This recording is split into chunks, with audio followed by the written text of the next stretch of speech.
Doctor Mohammad Yunus Nobel laureate হওয়ার পরেও রাষ্ট্র ক্ষমতায় বসার আগে ওনার নামকে অনেকে একটা শব্দ দিয়ে ব্যবহার করতেন। ওনাকে বলতেন সুদি ইউনূস। তো আমি মাঝে মাঝে বলতাম যে বাংলাদেশের ব্যাংকিং সিস্টেমে আসলে সবাই সুদ দেয়, যারা ব্যাংকে টাকা রাখে, আমানত রাখে, সবাই আসলে সুদ খায়। এখন যার আওতায় যে ব্যাংক, সেটা হয়তো পার্ট অফ বিজনেস বা পলিসি বিজনেস, যাই হোক, এটার মধ্যে সারা বাংলাদেশের মানুষ কানেক্টেড কম বেশি। কিন্তু আজকে যে তথ্যটা আসছে ইসলামের সাথে ডক্টর মোহাম্মদ ইউনূসের এই সিদ্ধান্ত আসলে কতটা সাংঘর্ষিক, আমি আশ্চর্য হয়ে গেছি। কালের কণ্ঠের যে প্রতিবেদন, যে মার্কিন যুক্তরাষ্ট্রের সাথে ডক্টর ইউনূসের স্বাক্ষরিত একটি বাণিজ্যিক চুক্তি নিয়ে দেশে বিতর্ক তৈরি হয়েছে। অভিযোগ আছে তার নেতৃত্বাধীন অন্তর্বর্তী সরকার আমেরিকার সাথে agreement on reciprocal trade, ART চুক্তিটিকে সংক্ষেপে বলা হয়, এই চুক্তির অধীনে কিছু খাদ্যপণ্য আমদানির কথা উল্লেখ করেছে। আর তাতে বাংলাদেশে নিষিদ্ধ শূকরের মাংস এবং শূকরজাত পণ্য আনারও সুযোগ রয়েছে বলে দাবি করা হচ্ছে।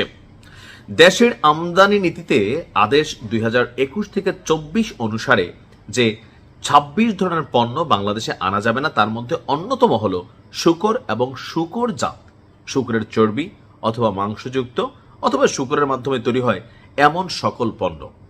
দৈনিক কালবেলার এক প্রতিবেদনে আপনার এই তথ্য উঠে এসেছে। প্রতিবেদনটি করেছে আপনার কালের কণ্ঠ। বলা হচ্ছে যে ওই প্রতিবেদনটিতে শূকরের মাংস থেকে উৎপন্ন উপজাত পণ্য ব্যবহার করে তৈরি করা পণ্য আমদানি করা নিষেধ বাংলাদেশের আইনে।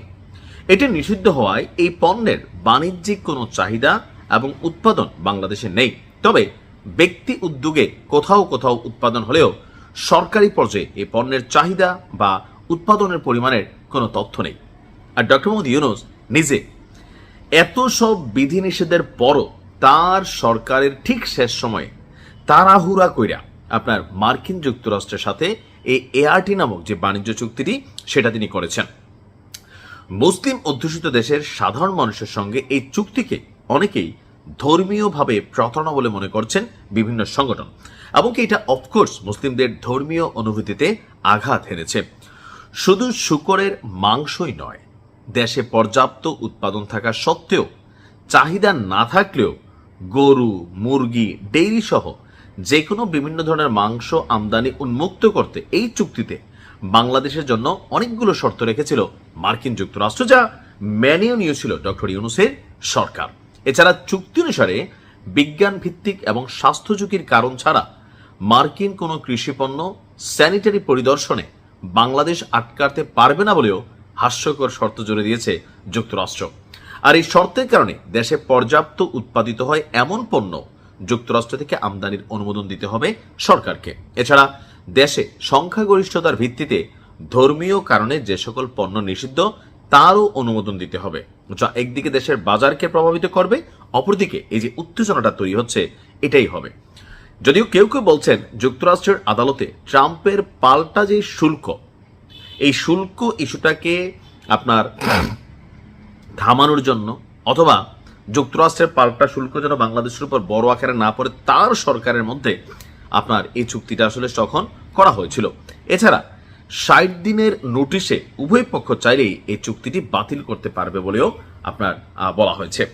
তো বাংলাদেশের যে আমদানি নীতি আছে 2021-24 পরিশিষ্ট 1 ক্ষয়ের 8 ধারা অনুসারে, এটা কিন্তু আইনিভাবে আছে যে বাংলাদেশে জীবিত শূকর এবং শূকরজাত সব ধরনের পণ্য নিষিদ্ধ।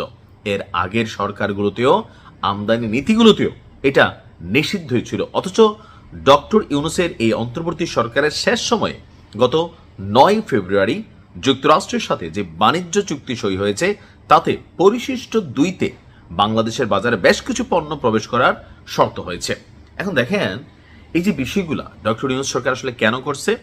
হইতে পারে শুল্কের চাপ, আরেকটা হইতে পারে যে তিনি আমেরিকাকে খুশি করতে চাইছেন বিভিন্ন কারণে। তার বিলিয়নস অফ ডলার, অনেকেই বলেন যে মার্কিন যুক্তরাষ্ট্রে তার ইনভেস্টমেন্ট আছে, এমনকি আফটার সরকার পরিবর্তন বা পতনের পর, তার ক্ষমতা হস্তান্তরের পর তার যে সেফটি বা যে কোনো ধরনের ইস্যুতে মার্কিন যুক্তরাষ্ট্র যেন অসন্তুষ্ট না হয়, সেই জন্য তিনি যতক্ষণ সরকারে ছিলেন মার্কিন যুক্তরাষ্ট্রের সাথে অনেক ধরনের চুক্তি করেছেন, যা রাষ্ট্রীয়ভাবে, ধর্মীয়ভাবে আসলে কোনোটাই সামঞ্জস্যপূর্ণ নয়। কি জবাব দিবেন ডক্টর ইউনূস? ভালো থাকুন।